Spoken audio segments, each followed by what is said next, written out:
কতই না উত্তম ওইসব আমলকারীদের পুরস্কার যারা বিপদের সময় ধৈর্য ধারণ করেছে এবং তাদের পালনকর্তার উপর ভরসা রাখে। এমন অনেক জন্তু আছে যারা তাদের খাদ্য সঞ্চিত রাখে না, আল্লাহ তাআলা তাদেরকে রুজি দেন এবং তোমাদেরকেও। তিনি সর্বশ্রোতা এবং সর্বজ্ঞ। সূরা আনকাব। ভালো মন্দ কখনো সমান হতে পারে না, বরং প্রত্যেকের পরিণাম ও প্রতিফল ভিন্ন ভিন্ন।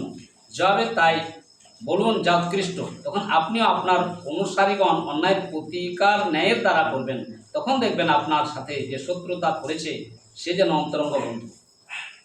আর মন্দের প্রতিফল তো অনুরূপী মন্দ। যে ক্ষমা করে ও আপোষ করে তার পুরস্কার আল্লাহর কাছে রয়েছে। নিশ্চয়ই তিনি অত্যাচারীদেরকে পছন্দ করেন নাই। নিশ্চয় যে অত্যাচারিত হওয়ার পর প্রতিশোধ গ্রহণ করে তাদের বিরুদ্ধে কোনো অভিযোগ নাই। অভিযোগ কেবল তাদের বিরুদ্ধে যারা মানুষের উপর অত্যাচার চালায় এবং পৃথিবীতে অন্যায়ভাবে বিদ্রোহ করে বেড়ায়। তাদের